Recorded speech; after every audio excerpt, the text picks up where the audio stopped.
Right now, as you hear this, more than 50,000 American service members are operating across the Middle East under Operation Epic Fury. The Department of War confirmed on Friday, March 13, 2026, that more than 50,000 U.S. troops are supporting the operation, which began on February 28th. That is the largest concentration of American combat power deployed to a single theater since the 2003 invasion of Iraq. And this is not a deterrence posture. This is a shooting war. U.S. forces have hit at least 43 Iranian naval ships, while Iran has attacked strategic U.S. bases in the Middle East, an ammunition ship in the Indian Ocean, and the U.S. Navy's Fifth Fleet headquarters in Bahrain, killing 21 American soldiers. Iran has fired its Fateh-2 hypersonic missile in combat for the first time in history. The Fateh-2, first used on February 28, 2026, is Iran's only missile equipped with a true hypersonic gliding warhead. It was aimed at American positions.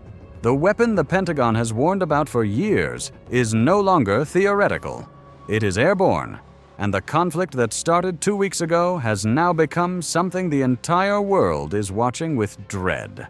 By the time you finish hearing this, you will understand exactly what forces are in play, what Iran has already launched, what the next 72 hours could bring, and what Washington is not telling you about the real risk to every American in that region.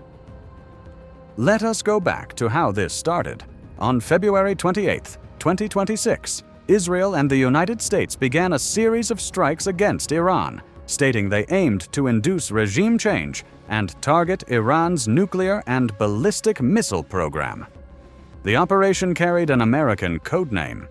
Operation Epic Fury, which began on February 28, 2026, is the U.S. code name for its joint military operations with Israel against Iran. The opening salvo was not a warning shot, it was decapitation. On February 28, 2026, Ali Khamenei, the supreme leader of Iran, was assassinated. Early on March 1st, Iranian state media announced that Khamenei had been killed. The IRG Sea-controlled Fars news agency announced that Khamenei's daughter, son-in-law, grandchild, and daughter-in-law had also been killed in the strikes. That single action changed the trajectory of everything. Iran did not collapse. Iran did not surrender. Iran launched the most sustained retaliatory missile and drone campaign in the modern history of the Middle East. To understand the scale of what America sent into this fight, consider the naval picture alone. Assets deployed included the U.S. Navy's Carrier Strike Group 3 and Carrier Strike Group 12, led by USS Abraham Lincoln and USS Gerald R. Ford, respectively. The Lincoln arrived first.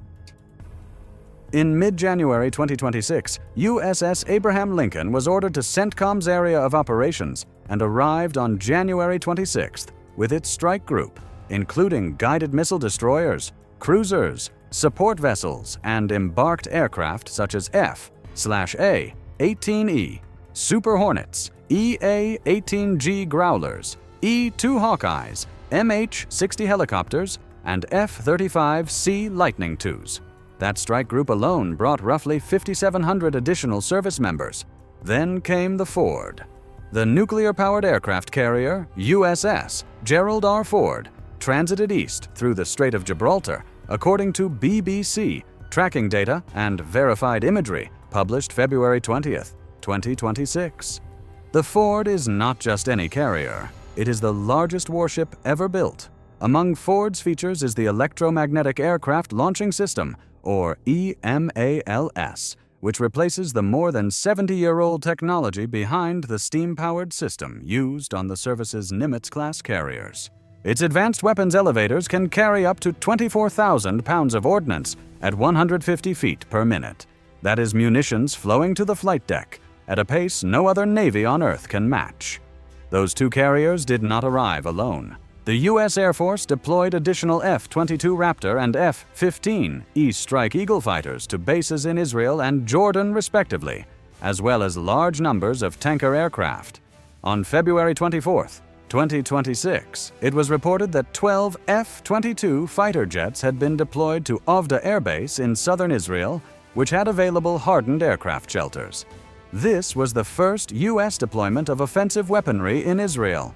Think about that. The first time America has ever placed offensive strike aircraft on Israeli soil. That is not a temporary measure. That is a doctrinal shift. More than 100 fighter jets, including F-35s, F-22s, F-15, and F-16, left bases in the United States and deployed forward to the region. The USS Abraham Lincoln, operating with carrier Air Wing 9, is operating in the Arabian Sea, along with 8 Arleigh Burke-class guided missile destroyers across the Arabian Sea, Eastern Mediterranean, and Red Sea. Aircraft carrier USS Gerald R. Ford is now operating in the Middle East as the U.S. war with Iran nears its second week. When military analysts call this the largest American force posture since the Iraq invasion, they are not exaggerating. They are describing what satellite imagery confirms. And then came the third carrier. The United States is expected to deploy a third aircraft carrier to the Middle East, according to Fox News reports. Reports indicate that the USS George H.W. Bush, a Nimitz-class carrier that was completing training exercises off the coast of Virginia, could be accelerated into deployment. NPR confirmed that an additional 2,200 U.S. Marines are heading to the Middle East. The 31st Marine Expeditionary Unit, based in Okinawa, Japan, aboard the USS Tripoli, will join an armada of ships taking part in the Iran War. Marines. That word alone changes the calculation. Marine Expeditionary Units are designed for evacuations, amphibious operations, and special missions. Their deployment suggests the Pentagon is preparing for contingencies that go well beyond airstrikes. Now let us talk about what Iran did with its back against the wall. When the first U.S. and Israeli bombs hit on February 28th, Tehran's response was immediate and massive. On March 5, 2026, a military source told Fars news agency that Iran had fired over 500 ballistic and naval missiles and almost 2,000 drones since February 28th. The report claimed that almost 40% of the launches were aimed toward Israel, and almost 60% were fired toward U.S. targets. That is an extraordinary ratio. 60% of Iran's firepower directed at American positions, not Israeli. American. Bases in Bahrain, bases in Qatar, bases in Kuwait, bases in the UAE on February 28, 2026. In response to joint U.S. and Israeli attacks, Iran launched ballistic missiles toward Jordan, Qatar, Kuwait, Bahrain, and the UAE. The entire Gulf became a kill zone overnight. The weapon that changed the equation is the Fatah-2. Iran reportedly used its Fatah-2 hypersonic missile for the first time in combat, targeting U.S. forces amid intensifying hostilities. An Iranian military source told Al-Gad that the advanced missile system was deployed during the latest wave of retaliatory strikes. Iran claims the missile can travel at speeds up to Mach 15 and has a range of approximately 1,500 kilometers. Unlike traditional ballistic missiles, a hypersonic glide vehicle can maneuver unpredictably during flight, making it far more difficult to intercept. The Fatah-2 reportedly carries a 200-kilogram explosive payload and is designed to strike both land-based and naval targets. Land-based and naval targets. That includes aircraft carriers. That includes every destroyer and cruiser operating within range of Iran's coastline. Military analysts with knowledge of Iranian doctrine have warned for years that Iran's entire asymmetric strategy was built around one nightmare scenario for the U.S. Navy: saturating a carrier group's defenses with enough simultaneous threats that some get through. The Fatah-2 is designed to be the one that gets through. Now, Western analysts urge caution about Iran's claims. According to Iranian statements, Fatah-2 can travel at speeds up to Mach 15 and strike targets up to 1,400 kilometers away, though analysts have cast doubt on these claims, noting that the Fatah-1 has not proven itself to be operational or even work. But here is what those skeptics must now contend with. Iran used the Fatah-2 on February 28th. Iran has reportedly used its new hypersonic gliding missile, the Fatah-2, against a fortified Israel Defense Forces command center, killing 7 senior officers and numerous others. Whether or not its full advertised specifications are accurate, the missile reached its target. It killed people, and it demonstrated that Iran's hypersonic program is no longer a parade weapon. It is a battlefield weapon. The broader Iranian arsenal tells a story of volume and reach. Defense analysts describe Iran's missile force as the Middle East's largest and most varied, spanning ballistic and cruise missiles, and designed to give Tehran reach, even without a modern air force. Iran's ballistic missile arsenal is estimated to include over 3,000 missiles. Before the war, that stockpile was rebuilt after losses in the 2025 conflict with Israel. Iran intensified efforts to rebuild its ballistic missile program and is reported to have replenished its stockpile to approximately 2,000 missiles. But the volume is declining under the weight of the U.S.-Israeli campaign. U.S. Defense Secretary Pete Hegseth said joint U.S.-Israeli strikes had significantly diminished Iran's military capabilities, claiming Iran's missile volume is down 90% and drone volume down 95%. If that figure is accurate, it means Iran's ability to sustain this kind of retaliation is shrinking by the day. But here is the critical question military analysts are asking privately. What is Iran saving those remaining missiles for? A carrier group sitting in the Arabian Sea makes a very tempting final statement. The Strait of Hormuz is now the most dangerous waterway on Earth. Iran's IRGC says it will not allow a single liter of oil through the Strait of Hormuz as the closure of the Key Gulf waterway continues to roil global energy markets. A spokesperson for the IRGC said any vessel linked to the United States and Israel or their allies will be considered a legitimate target. This is not a bluff. At least 16 oil tankers, cargo ships, and other vessels have been attacked in and around the Strait of Hormuz, the Arabian Gulf, and the Gulf of Oman since the war began 2 weeks ago, according to the UK's maritime agency. Commercial shipping has ground to a halt. Crude tanker transits through the strait dropped to 4 vessels on March 1st, compared with an average of 24 per day since January. 3 of the 4 were Iran-flagged. Data from Lloyd's List Intelligence suggest that around 200 internationally trading crude and product tankers are effectively stranded in the Gulf. The economic damage is already staggering. Oil prices have risen above $100 per barrel, as energy markets see little relief amid the biggest disruption to global energy supplies in a generation.